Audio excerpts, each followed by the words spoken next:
வணக்கம். சாதிக்க பிறந்தவர்கள் பாகம் 8. ஸ்டீபன் வில்க்ஷயர். உலங்கு வானூர்தி பயணங்களினை மேற்கொண்டு நகரங்களினை அவதானித்து அதனை ஓவியங்களாக வரைந்து மக்களது பாராட்டுக்களினை பெற்றவர் ஸ்டீபன் வில்க்ஷயர். இவர் London, New York, Tokyo, Singapore, Hong Kong, Dubai, எருசலேம், ரோம் என பல நகரங்களினை ஓவியமாக வரைந்திருக்கின்றார். கேன்வஸ் துணியில் இவ் ஓவியங்களினை வரைந்து அனைவரது பாராட்டுக்களினையும் பெற்ற இவர் அனைவரையும் வியப்பில் ஆழ்த்தி இருக்கின்றார். உலங்கு வானூர்தி பயணங்களில் தான் காணும் அந்த காட்சிகளை ஓவியமாக வரைந்து சாதனை படைப்பது இவரது திறமையாக இருந்தது. இதனால் பல உலகத் தலைவர்களும் கலைஞர்களும் இவரை பாராட்டியதோடு 2006ஆம் ஆண்டு எலிசபெத் மகாராணியும் இவரை பாராட்டி கௌரவித்திருந்தார்.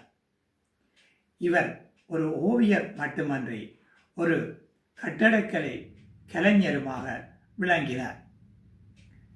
இவரது ஓவியங்கள் லண்டனில் உள்ள கலை கூடத்தில் காட்சிப்படுத்தப்பட்டுள்ளன.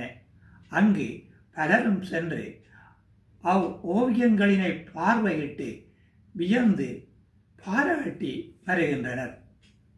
ஸ்டீபன் வில்க்ஷயர் 1974ஆம் ஆண்டு இங்கிலாந்தில் உள்ள லண்டன் நகரில் பிறந்த இவர் ஓட்டிச பாதிப்புக்குள்ளானவர். ஓட்டிசம் என்பது ஓர் அறிவுசார் குறைபாடு. இப்பாதிப்புக்குள்ளான ஒரு சிலர் பார்க்கும்போது அவர்களுடைய செயற்பாடுகள் முட்டாள்தனம் மிக்கது போல தோன்றும். ஆனால் அவர்களிடத்தும் நிறையவே திறமை இருக்கும். அந்த திறமை வெளிப்பட அந்த முட்டாள்தனம் மறைந்து போகும். ஒரு கட்டத்தில் அவர்கள் முழு திறமையினையும் வெளிப்படுத்தி புத்திசாலிகளாக திகழ்வார்கள். இவர்களது புத்திசாலித்தனம் மிகவும் அபாரகரமானதாக இருக்கும். அப்படியாகத்தான் இந்த ஸ்டீபன்